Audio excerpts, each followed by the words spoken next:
Ya, cara bertawakal atau berpasrah. Seringkali orang ngomong, saya udah tawakal, saya udah tawakal, saya udah pasrah. Tapi seringkali juga orang yang ngomong pasrah, sebetulnya dia salah, karena dia sebetulnya bukan pasrah, tapi menyerah. Ya, pasrah dengan menyerah itu berbeda. Orang yang pasrah optimis, orang yang pasrah setelah menyiapkan semua rencana dan menjalankannya. Itu namanya orang yang pasrah, yang tawakal. Dan tawakal itu bukan di ujung. Tawakal itu bukan di akhir. Tawakal itu bukan pada saat kepepet, saat terdesak. Tapi tawakal itu sejak langkah awal. Karena arti tawakal adalah menyerahkan semuanya kepada Allah Subhanahu wa ta'ala. Maka sejak mulai melangkah dan sebelum melangkah dan tanpa pernah berhenti, selama-lamanya manusia harus bertawakal, pasrah kepada Allah Subhanahu wa ta'ala. Kita akan belajar dari Sayyidina Hatim Al-Asam radhiyallahu anhu. Suatu hari seorang bertanya kepada Hatim Al-Asam radhiyallahu anhu, bagaimana cara bertawakal, pasrah kepada Allah Ta'ala. Maka Hatim radhiyallahu anhu menjawab, kusadari bahwa rezeki yang telah ditetapkan untukku tidak mungkin dimakan atau diambil orang lain. Karenanya jiwaku merasa tenang. Jadi nomor satu, kalau kita mau pasrah, mau tawakal, bab rezeki ini, kita harus sadar bahwasanya rezeki kita tidak mungkin diambil orang lain. Semua udah ada jatahnya sendiri-sendiri, bagiannya sendiri-sendiri, catatannya sendiri-sendiri. Rezeki kita akan jadi milik kita, nggak mungkin jadi milik orang lain. Rezeki orang lain nggak mungkin jadi milik kita, akan tetap jadi miliknya.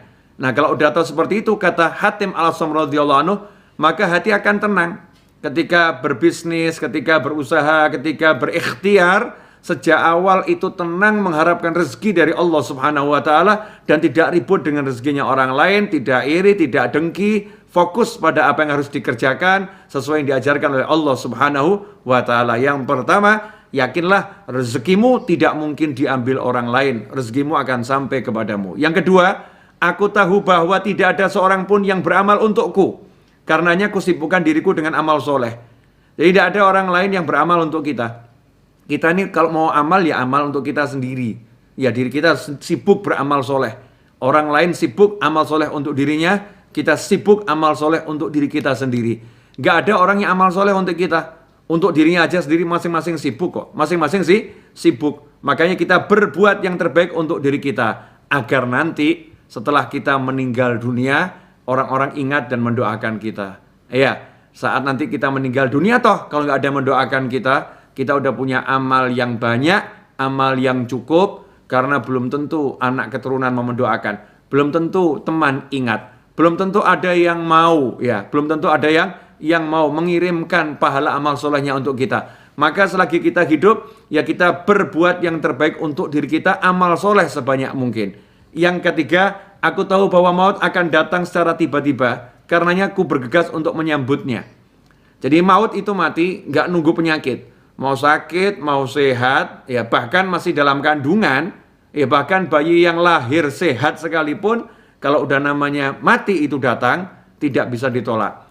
Karena mati datangnya itu secara tiba-tiba, maka kata Hatim Al-Asam, saya nggak nunggu alasan, nggak nunggu sakit, nggak nunggu apalagi terancam nyawa, tapi dalam kondisi apapun saya bergegas menyambut maut. Bagaimana cara bergegas menyambut maut? Yaitu dengan amal soleh. Menyadari bahwasanya waktu yang kita miliki sangat berharga, karena maut bisa datang kapanpun juga, makanya segera memperbanyak amal soleh. Fastabiqul khairat, berlomba-lomba untuk kebaikan.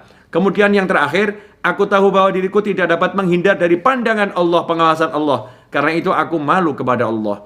Kata Hatim, karena saya tahu dimanapun berada dan kapanpun saya selalu dilihat sama Allah Subhanahu wa ta'ala. Selalu diawasi sama Allah Ta'ala.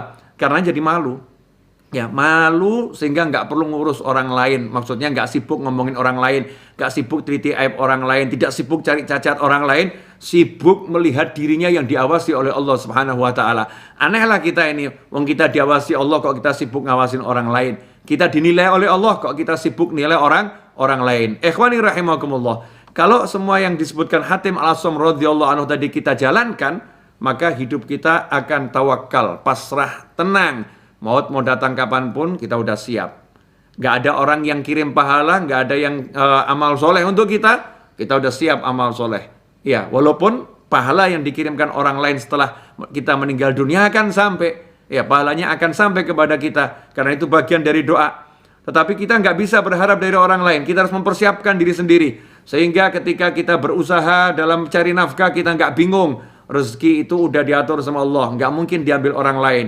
Yang diambil orang yaitu rezekinya dia. Yang sampai kepada kita itu rezeki kita. Tentang amal soleh sebanyaknya, karena kita harus amal soleh untuk diri kita sendiri terlebih dahulu. Kemudian yang ketiga, ya untuk masalah maut, kita harus ingat maut itu bisa datang kapanpun juga. Makanya kita tidak menyia-nyiakan waktu. Yang terakhir, Allah selalu melihat kita, maka jangan sibuk melihat orang lain, sibuklah merasa diawasi oleh Allah Subhanahu wa Ta'ala, sehingga kita jadi manusia yang sibuk meneliti kekurangan kita dan memperbaikinya. Semoga yang sedikit ini manfaat dan barokah.